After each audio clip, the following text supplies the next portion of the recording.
Li, gimana nih, Li? Kerjaan udah dapet yang pas belum? Belum nih bang, udah masukin lamaran ke sana kemari, tapi masih belum ada panggilan. Wah, sama nih, saya juga kayak gitu nih, Bang. Tapi emang sih bener sih di era zaman sekarang, apalagi dengan kondisi Indonesia yang katanya banyak lapangan kerja nih, tapi ternyata PHK di mana-mana. Kalian aja yang udah punya kerja, yang udah duit di depan mata masih stres. Gimana saya? Apa jadi tukang kopi aja gitu ya? Dulu aku pernah lihat konten tuh ya, orang yang asalnya nganggur, lama-lama mental nganggurnya tuh jadi kebentuk. Dia nggak mau tuh capek-capek, mau belajar ini nggak mau, males. Mau usaha ini, males. Akhirnya apa? Akhirnya orang tua yang disuruh jadi ngemis di jalan. Susah banget sekarang, nggak seperti dulu gitu. Kalau dulu makan cari itu teh kan gampang gitu, sekarang malah pada ngeluh semuanya gitu. Sangat sulit, sangat sulit. Sekarang kan kebanyakan orang jualan, orang putus kerja aja, tadinya salah satu jalan yang termudah, alternatif yang termudah itu jualan. Untuk PHK itu tidak bisa dihindari karena memang satu sisi daya beli masyarakat menurun. Kalau PHK massal saat ini terjadi disebabkan oleh satu, berkurangnya lapangan kerja. Yang jelas seperti itu. Sekarang banyak PHK massal itu karena lapangan kerja banyak terjadi, buruh-buruh yang di PHK dan kalah oleh persaingan karena banyaknya tenaga dari luar. Sahabat-sahabat sekalian, qadarullah, kondisi di Indonesia khususnya, umumnya di dunia, sekarang saya dapat kabar dan juga bertemu dengan beberapa orang, banyak yang di PHK. Siapapun yang dengan izin Allah di PHK, pertama pastikan bagi orang beriman tuh apapun baik. Ini hadis riwayat Muslim.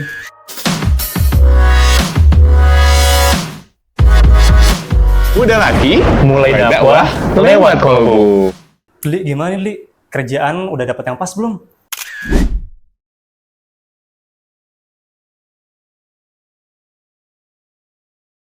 Belum nih bang, udah masukin lamaran ke sana kemari, tapi masih belum ada panggilan.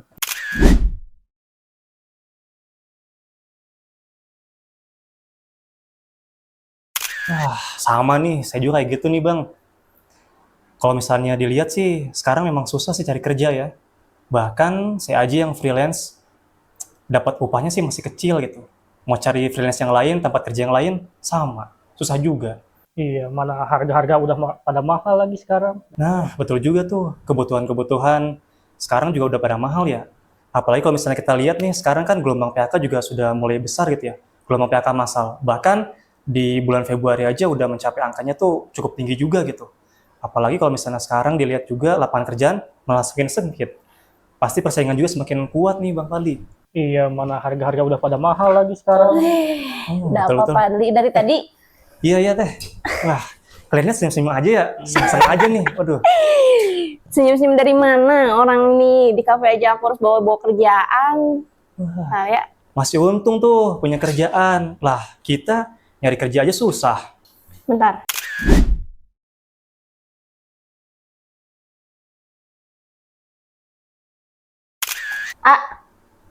Maaf, mau ini sama ini ya? Masih, Ya, begitulah. Nggak semua kerjaan tuh enak. Ini saya emang dapat kerjaan, tapi kemana-mana harus bawa laptop. Pengennya sih kayak teman-teman aku, main ke Jepang, dapat duit. Ini di kafe doang harus ngerjain. Ada lowongan nggak? Nanyain lowongan, kita aja susah nyari-nyari kerjaan. Kalau misalnya dilihat kan, gelombang PHK tuh besar tuh. Lapangan kerjaan juga semakin sempit. Nah itu jadi susah tuh cari kerjaan. Kalau misalnya teh Pipit mah udah enak ya, udah dapat kerjaan, bisa kerja di mana aja. Wah. Iya sih, cuman ya meskipun aku emang banyak banget yang manggil ya. Cuman dari sini nggak cocok, salary-nya terlalu kecil. Pengennya sih per jam itu besar lah ya, per jam sekitar 300 mungkin sehari. Ya pengen lah kayak orang-orang sejuta atau bahkan kayak influencer tuh kayaknya kayak gitu. Cuman ya berarti ya cuman bisa gini-gini aja, barangkali ada yang punya lebih. Wah, yang ada kita yang minjem ya, gimana? Wah. Tapi emang sih bener sih di era zaman sekarang, apalagi dengan kondisi Indonesia yang katanya banyak lapangan kerja nih, tapi ternyata PHK di mana-mana.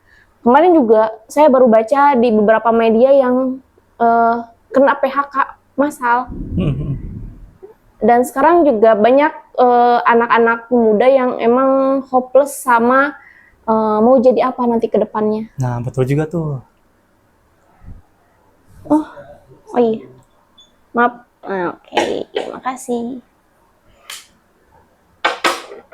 Makan dulu. Silakan.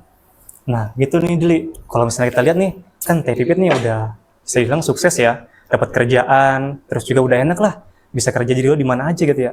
Lah kita kan harus nyari kerja aja susah. Emangnya sih kalau sekarang skill-skill apa sih yang bisa diperluin gitu kalau misalnya di dunia kerja? Ya banyak sih kalau masalah skill ya. Tergantung kalian memang skill kalian sukanya di mana. Nah, itu yang harus kalian perdalam. Harus menjadi orang yang profesional di bidangnya. Nah, itu yang biasanya dicari. Kayak saya nih. Saya memang profesional di dalam marketing ya. Jadi orang yang mau memasarkan produknya pasti nyari ke saya gitu kan. Tapi memang ya saya masih merasa kurang ya, karena dealnya besar, pendapatan saya nggak seberapa dengan dealnya. Wah, tapi kan fee-nya ya lumayan lah ya. Iya, tidak sesuai lah kalau menurut saya. Kalau dibanding kalau misalkan saya deal sama orang luar kan agak lumayan tuh dolar ya. Cuman kan nggak gitu ya. Tapi sih masih mending kayak gitu. Lah saya nih freelance jadi desain grafis, dibilang lah kurang inilah, kurang itulah. Terus saya mau coba cari juga nih tempat lingkungan kerja yang lebih nyaman gitu, yang lebih enak. Tapi susah nemunya. Emang itu di desain grafis emang susah ya? Jadi harus sesuai dengan permintaan klien ya? Nah, itu dia tuh. Kliennya ada aja. Kurang inilah, kurang itulah. Mas, minta tolonglah, warnanya tidak sesuai. Atau misalnya, Mas, ini fontnya kurang bagus nih. Nah, kan jadi mood kita juga jadi nggak enak gitu ya. Sesuai nggak dengan bayarannya? Nah, itu dia, bayarannya kecil banget. Memang sih tren desain sekarang tuh memang macam-macam gitu ya. Apalagi kalau misalnya sekarang ngikutin tren di tahun ini udah beragam banget gitu. Bahkan saya aja udah coba untuk ikut kursus, ikut pelatihan, ada sertifikasinya juga bahkan. Saya coba terapin itu kepada perusahaan yang saya jadi freelance itu udah saya terapin tuh, ada brand guideline-nya, udah ada prosedur-prosedurnya, bahkan juga udah saya optimalkan sekuat kemampuan saya lah pokoknya. Tapi tetap aja hasilnya bahkan fee-nya yang seberapa gitu. Ya sama aja sih. Aku juga emang sih fee salary yang dijanjikan agak lumayan ya. Cuman memang effortnya tuh nggak sebanding lah, karena setiap saat tuh kayaknya rasanya kepala tuh stres banget mikirin target yang memang harus dicapai ya. Kalau nggak tercapai kan agak berabe juga ya. Emang sih fee-nya dijanjikan besar, cuman ya gitu. Pusing lah kalau mikirin target dan pencapaian yang memang harus dicapai tapi harus tes setiap hari gitu. Kalian aja yang udah punya kerja, yang udah duit di depan mata masih stres. Gimana saya? Apa jadi tukang kopi aja gitu ya? Nah, jangan kayak gitu, Li. Kita kan sama-sama berusaha nih, sama-sama berjuang nih. Coba kalau Fadli lebih sukanya passionnya di mana? Apa memang jualan atau gimana tuh? Nggak mau sih kalau jualan. Pengennya sih lebih ke kayak yang gampang-gampang gitu, kayak main game kan sekarang bisa menghasilkan uang. Iya, terus kayak streaming apa yang mandi pasir, mandi tanah gitu kan. Mandi pasir? Iya, mandi pasir. Emang ngerti itu teknik kayak pengambilan gambar, terus live-nya kayak gimana, alat-alatnya paham? Nah itu dia, gue belum bisa sih. Nah, gimana ya? Iyalah, nggak ada niatan belajar gitu? Pengen sih belajar, cuman kan mungkin harus ada uang atau apa gitu. Nggak semudah itulah. Nah, kan tadi kan butuh uang tuh. Tentunya harus ada pekerjaan juga. Gak mungkin kita cumannya misalnya pingin uangnya dapat tapi kitanya nggak ngapa-ngapain. Coba bayangin aja kalau misalnya di luar sana tuh yang kerjanya diam-diam aja, terus pulang ke rumah juga mungkin bisa jadi dimarahin sama orang tua. Sekarang dimarahin nggak? Ya dimarahin lah saya juga. Nah, itu dia. Teman saya sampai diusir dari rumah sama orang tua karena belum dapat kerja. Tapi Li jangan salah. Dulu aku pernah lihat konten tuh ya. Orang yang asalnya nganggur, lama-lama mental nganggurnya tuh jadi kebentuk. Dia nggak mau tuh capek-capek, mau belajar ini nggak mau, males. Mau usaha ini males. Akhirnya apa? Akhirnya orang tua yang disuruh jadi ngemis di jalan.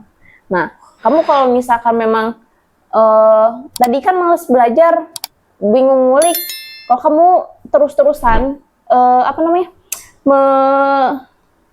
menyimpan rasa males itu, gimana kalau nantinya kamu malah jadi beban orang tua?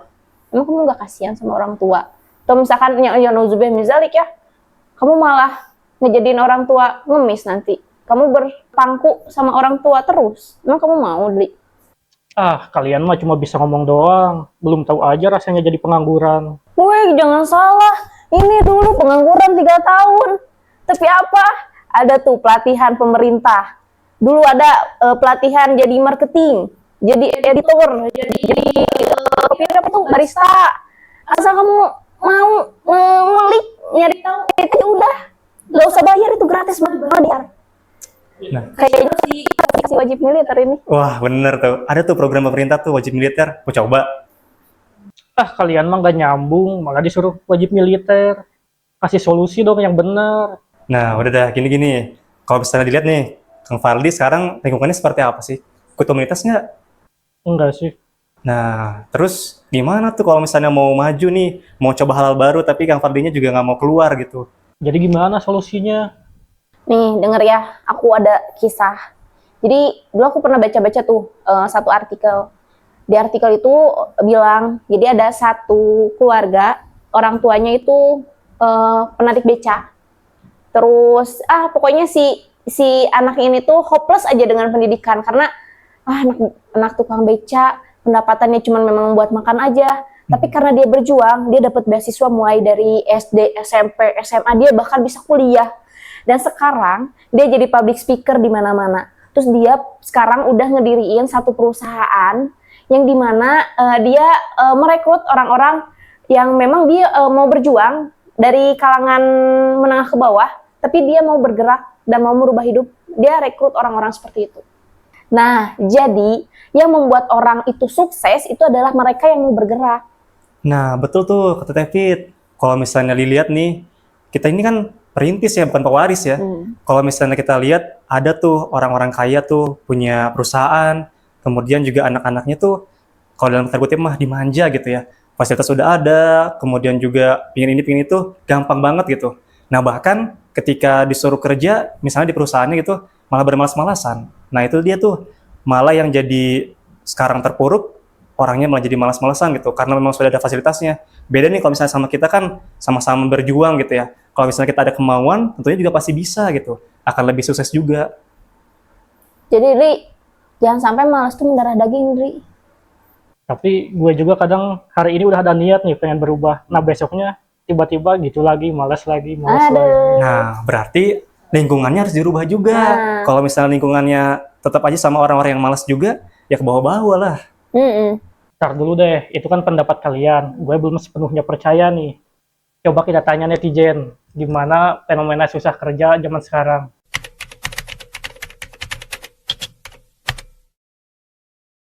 Mengerikan, mengerikan, sangat mengerikan PHK masa ini. Pendapat saya kalau di PHK sekarang untuk cari kerja susah banget. Minta bantuannya sama pemerintah gimana caranya supaya anak saya bisa dapat kerja. Ya, tentang gelombang PHK sekarang kan harusnya pemerintah harus tanggap kan dengan keadaan di situasi dan ekonomi saat sekarang. Tapi harus pemerintah lebih ke perusahaan yang menerima tenaga kerja tersebut itu. Ekonomi itu memang saya rasakan sulit, ya kan. Jadi memang sampai saat ini saya merasakan sulit karena memang ya saya termasuk yang mengalami hal itu gitu. Jadi Nggak dimungkiri saat ini pun saya kalau dibilang ya pengangguran juga begitu. Tapi saya tetap optimis dan yakin dengan kuasa Allah pasti ada jalan.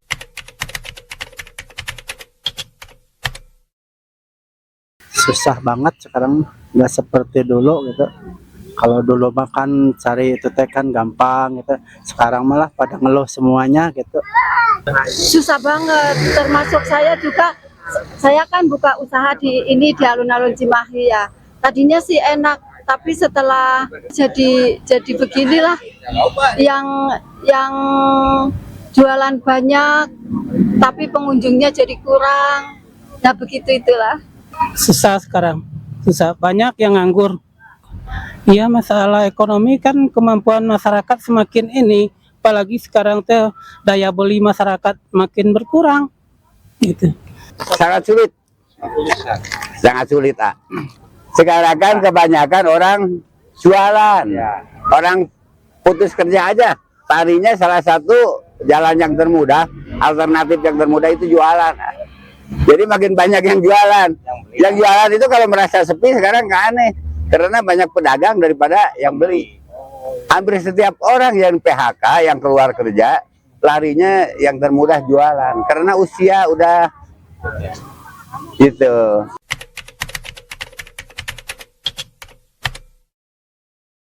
Untuk PHK itu tidak bisa dihindari.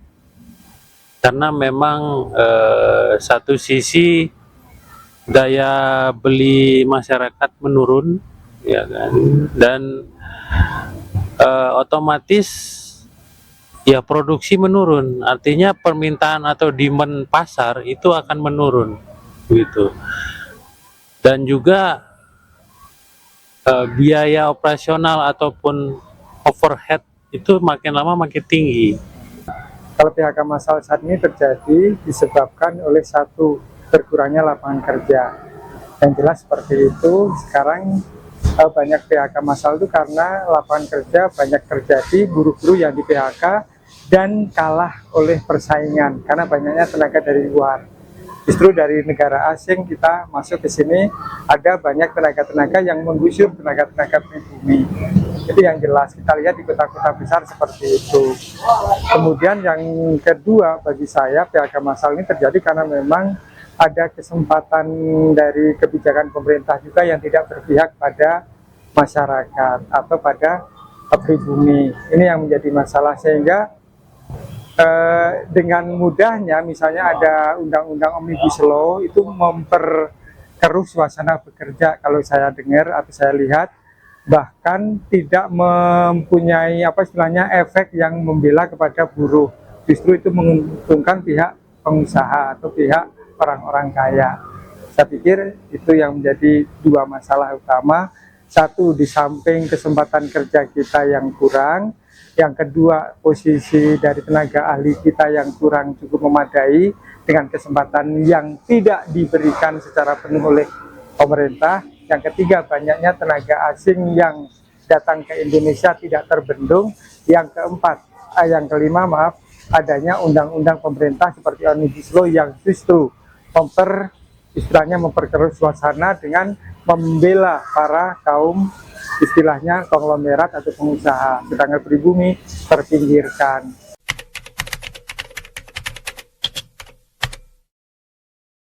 Sedemikian mungkin harus berinovasi ya, berinovasi. Artinya kalau yang punya usaha, misalkan pakaian, ya harus diselingin usaha lainnya, makanan, minuman dan lain-lain. Dan harus inovasi terus, berinovasi, jangan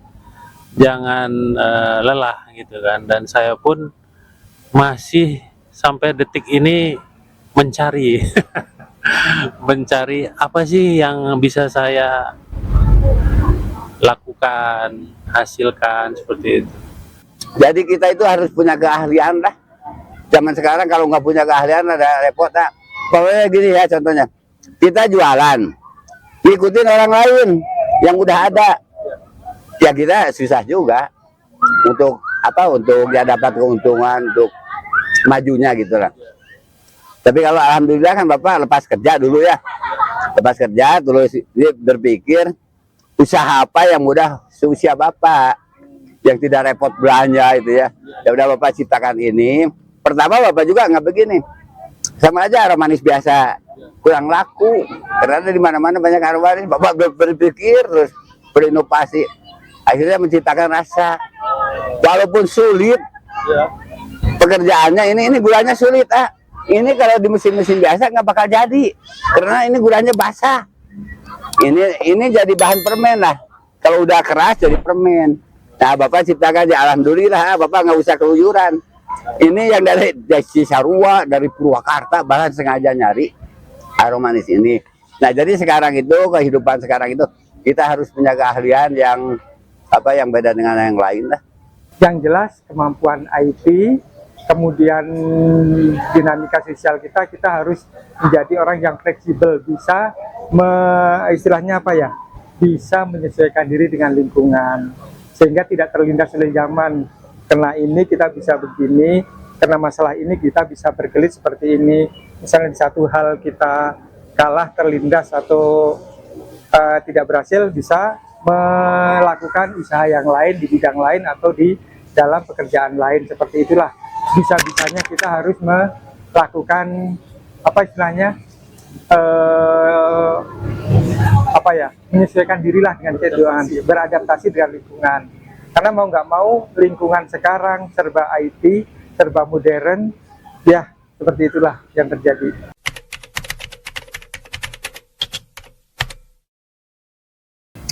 Ya kalau menurut Bapak sikapnya baik, punya skill bagus, itu jelas.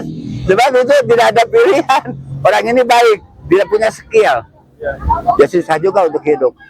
Orang ini punya skill tapi tidak baik, susah juga untuk hidup, banyak berurusan dengan hukum nantinya.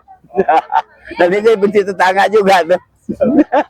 Jadi yang bagus mah punya skill bagus, perilakunya juga bagus, itu aja. Kalau seandainya skill itu kan bisa lah ya, yang bisa di ini kalau ini. Tapi dianya kalau skillnya kurang kan nantinya kalau dia mau berusaha gitu kan bisa skillnya juga bagus gitu. Daripada ini orangnya yang nakal, skillnya ini kan lebih susah gitu lah. Saya pikir karena dalam persaingan saat ini ya, butuh orang yang punya wawasan, keberanian, sikap, disiplin, berani melakukan segala sesuatunya tanpa pikir panjang. Artinya apa? Kalau kita serba melakukan segala sesuatu dengan istilahnya dengan pertimbangan, dan pertimbangan kita akan ragu.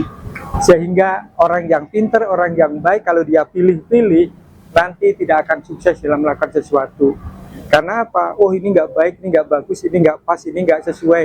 Dia mundur secara teratur. Jadi kebanyakan kenapa orang yang mempunyai IQ rendah, kemudian punya ijazah yang kecil atau ijazah cuman minimal, tapi dia bisa sukses karena mungkin itu keberanian melakukan terobosan, melakukan sesuatunya itu dengan tanpa pikir panjang, kumaha engke gitu. Sehingga kemungkinan besar seseorang seperti itu akan bagus atau akan baik dan kemungkinan kedepannya menjadi orang yang sukses.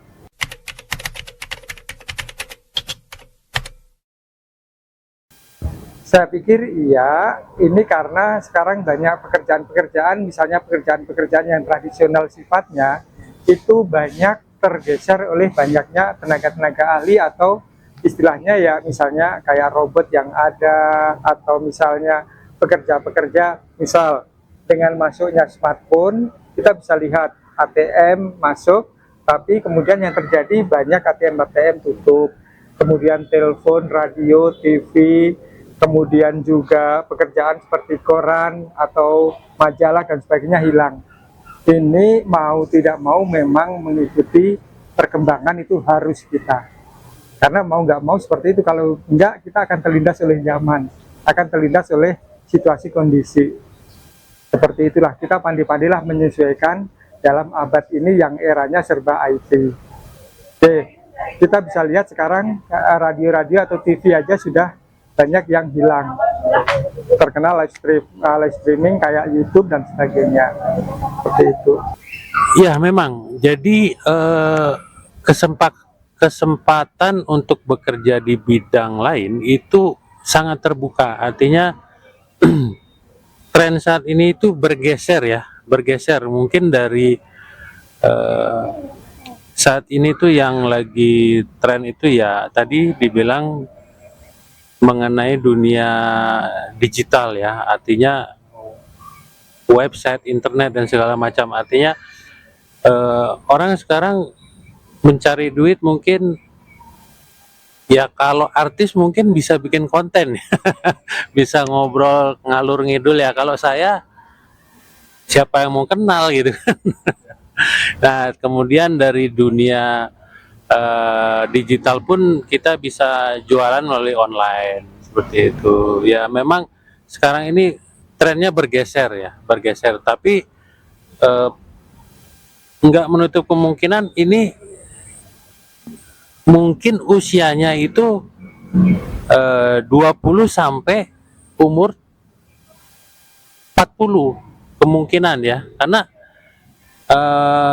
trennya itu kan untuk ini kan kaum muda ya, kaum muda.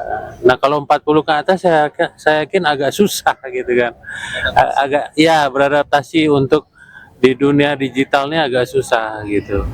Nah ya makanya untuk anak muda sekarang ya harus pandai berinovasi seperti itu kan.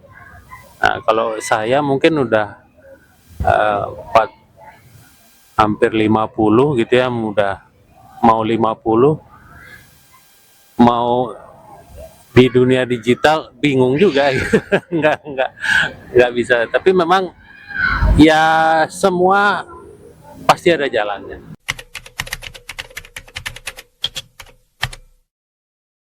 Pesannya ya usaha, ya tetap semangat meskipun hasilnya enggak ini, tapi kalau misalkan rajin usaha, mudah-mudahan insya Allah apa yang kita dicita-citakan pasti tercapai. Ya saya mah cari nafkah we buat keluarga saya gitu, mau kecil mau gede mau besar gitu, yang tetap aja berjalan gitu. Jadi ya ini mah tergantung pemerintah yang lebih lebih bijak. Soal kan banyak tenaga kerja sekarang tuh yang nganggur, orang-orang yang nganggur, apalagi ditambah ini PHK yang massal gini, semakin ekonomi masyarakat semakin susah dah. Dari kehidupan sekarang memang terutama kuncinya itu sabar dan jujur. Jadi maksudnya gini, umpamanya anak bapak baru keluar sekolah dapat kerja ya, sejelek apapun pekerjaan yang kita terima atau kita pegang, kita tetap harus menjalaninya dengan baik, sabar dan jujur. Sekarang kalau orang nggak jujur sangat sulit majunya gitu. Nggak sabar juga sama. Jadi sabar harus dengan jujurnya nih. Baru kita kerja di mana-mana juga alhamdulillah bakal maju lah. Bapak yakin lah kalau orang sabar dan jujur itu bakal maju. Dimanapun kita bekerja atau dimanapun kita merantau, kita berada juga itu ya. Beda dengan orang yang tidak sabar, tidak jujur, wah itu celaka zaman sekarang. Celaka sekarang. Soalnya kejahatan zaman sekarang itu lebih sulit daripada zaman dulu. Betul. Sekarang kejahatan dimanapun juga terdeteksi karena banyak CCTV, HP, viral. Kejahatan di sini aja langsung bisa. Jadi orang itu tahu orang itu gini. Sulit itu untuk hidupnya. Kalau dulu kan nggak ada HP, nggak ada CCTV, orang melakukan kejahatan itu tenang aja. Tetangganya aja nggak bakal tahu dulu. Bagi saya, mungkin ya tips untuk anak-anak muda sekarang, satu, bekerjalah dengan baik, dengan tekun. Jangan pilih-pilih pekerjaan. Kalau sudah punya kerjaan, lakukan dengan baik, lakukan dengan tekun, dengan disiplin. Artinya apa? Nanti kita jadi profesional. Tuh, walaupun dalam kerja apa saja. Tidak seperti tidak pilih-pilih pekerjaan, enggak. Yang penting lakukan sesuatu dengan kemampuan kita, sesuai bidang kita, keinginan kita, kemampuan kita, dengan ikhlas, ridho, dan amanah gitu. Gitu aja. Tuh kan banyak kan yang susah nyari kerja. Iya, tapi bukan berarti kamu jadi makin males. makin susah, makanya harus makin berusaha, bukan makin males. Tapi bentar deh, kalau misalnya kita lihat nih, perjuangan-perjuangan dari zaman ke zaman tuh memang berbeda-beda ya. Seperti misalnya orang tua kita tuh, pasti kerjanya lebih keras. Kemudian juga banyak tantangan-tantangannya. Bahkan fasilitasnya aja mungkin boleh jadi lebih susah daripada kita. Sekarang nih, udah serba mudah, serba cepat, dan juga udah bisa kemana-mana aksesnya lebih mudah gitu ya. Bahkan kalau misalnya kita tidak memanfaatkan apa yang sudah ada saat ini, malah jadi ini merugikan diri kita sendiri loh. Jadi, Padli, kita tuh harus pintar-pintar gaul nih. Kalau misalkan kita bergaul sama penjual minyak wangi, kita kan jadi keikutan wangi ya. Tapi kalau misalkan kita bergaul sama pandai besi atau yang bikin besi itu, pasti kita kecepatan api ya. Atau misalkan jadi bergaulnya sama tukang ikan, bau asin kan? Nah, itu makanya Padli, kalau misalkan kamu gaul sama orang-orang malas, ya kamu nggak salah kalau kebawa malas. Atau aku jualan minyak wangi aja gitu ya. Kayak gitu juga. Maksudnya nih, kalau lingkungannya lebih baik, pasti kamu juga akan lebih baik gitu. Kalau misalnya malas-malasan, ya tetap aja. Ya kayak gini-gini aja. Mau sampai kapan coba? Nah, udah deh, gini aja. Langkah pertama yang bisa Fadli lakuin nih, kita coba cari ilmunya dulu. Nah, untuk bisa lebih mengetahui gimana caranya, yuk, mending tanya Ustadz aja. Langkah apa aja yang bisa kita upayakan? Nih. Bismillahirrahmanirrahim. Assalamualaikum warahmatullahi wabarakatuh. Sahabat-sahabat sekalian, qadarullah, kondisi di Indonesia khususnya, umumnya di dunia, sekarang saya dapat kabar dan juga bertemu dengan beberapa orang, banyak yang di PHK. Pada saat PHK, bagi yang siap dari awal, itu sudah mempersiapkan lebih baik lagi. Tapi yang belum siap, di sedikit pesan, sedikit tips berkaitan dengan siapapun yang dengan izin Allah di PHK. Pertama, pastikan bagi orang beriman itu apapun baik. Ini hadis riwayat Muslim. Sungguh menakjubkan urusan orang beriman itu. Apapun menjadi kebaikan baginya, harta hanya dimiliki bagi orang beriman. Dapat nikmat dia bersyukur, itu menjadi kebaikan baginya. Dapat musibah bencana dia bersabar, dan itu pun menjadi kebaikan. Jadi bagi orang beriman mah semuanya baik. Yakin semua terjadi dengan izin Allah. Apa pupuknya iman adalah ilmu. Makanya pada saat kondisi apapun harus dinaikkan adalah kualitas iman kita. Perbaiki ibadah, terutama sholat. Karena dalam sholat ada pertolongan Allah di sana. Ya ayyuhalladzina amanu Ta'inu bisabri wa sholah. Hai orang beriman, jadikan sabar dan sholat sebagai penolongmu. Dikuatkan kemampuan, pelaksanaan, kualitas dan kuantitas sholatnya. Karena dengan sholat, orang yang memperbaiki sholat, dia sedang memperbaiki hidupnya. Jadi perbaiki hubungan dengan Allah.